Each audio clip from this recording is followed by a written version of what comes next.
आज़ादी के कई दशक बीत जाने के बाद भी आज भी हम अंग्रेजों द्वारा बनाए गए कानून के गुलाम थे। आज़ादी के वर्षों बीत जाने के बाद भी हम उन्हीं के बनाए कानूनों में जी रहे थे।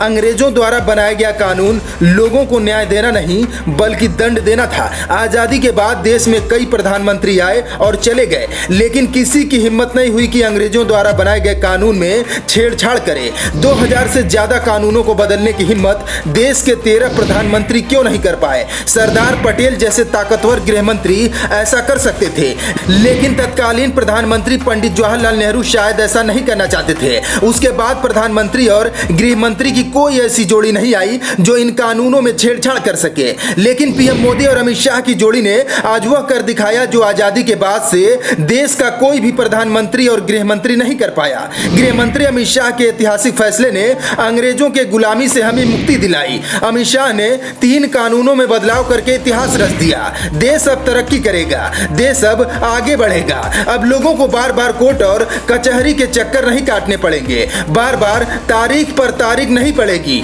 अब गरीब और मजलूमों को इंसाफ मिलेगा। अगर अमित शाह देश के गृह मंत्री नहीं होते तो ऐसा संभव नहीं हो पाता। अमित शाह सिर्फ राजनीतिक चाणक्य नहीं है, वो राष्ट्रवाद की धुरी को मजबूत करने वाले एक नेता है। अमित शाह की कहानी आने वाले समय में किताबों में पढ़ाई जाएंगी। मोदी ने साल 2022 में लाल किले से जो संकल्प लिया था उसे पूरा करने की जिम्मेदारी अमित शाह की थी। यही वजह रही कि शाह ने गुलामी में जकड़े 3 कानून को बदलकर देश को नई ऊर्जा और शक्ति दी है। नए भारत का नया कानून अब इंडियन पिनल कोड आईपीसी 1860 की जगह भारतीय न्याय संहिता बीएनएस कहा जाएगा।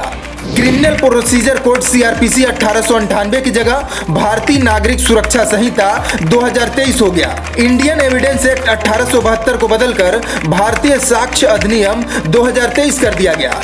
नए कानूनों को जब आप समझेंगे, जानेंगे तो आपको लगेगा कि अंग्रेजों द्वारा बनाए गया कानूनों को मिटाना बेहद जरूरी था।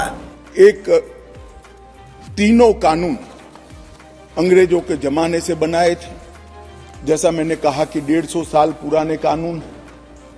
मोदी जी ने प्रधानमंत्री बनने के बाद गुलामी की मानसिकता और गुलामी के सारे चिन्ह इस देश में से जल्दी मिट जाए और नए आत्मविश्वास के साथ महान भारत की रचना का रास्ता प्रशस्त हो, इस पर आग्रह रखा।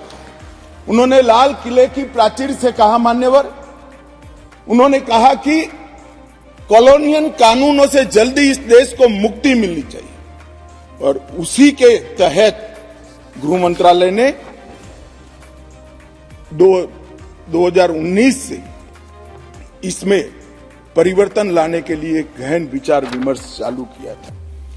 मान्यवर, ये जो कानून थे, ये कानून एक शासक ने, विदेशी शासक ने अपने शासन को बनाए रखने के लिए बनाए हुए कानून थे। एक गुलाम प्रजा को गवर्न करने के लिए बनाए हुए कानून थे, और इसकी जगह अब ये जो कानून आ रहे हैं वो हमारी संविधान की मूल 3 चीजें, व्यक्ति की स्वतंत्रता, मानव के अधिकार और सबके साथ समान व्यवहार, ये 3 सिद्धांतों के आधार पर बनाए जा रहे कानून है।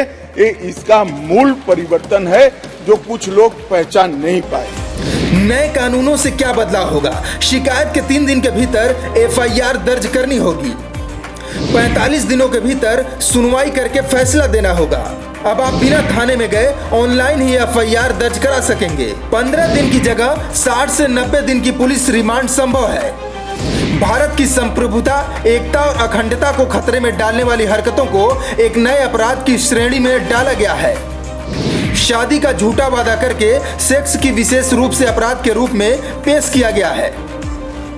जांच पड़ताल में अब फोरेंसिक साक्ष्य जुटाने को अनिवार्य बनाया गया है। अब सिर्फ मौत की सजा पाए दोषी ही दया याचिका दाखिल कर सकते हैं।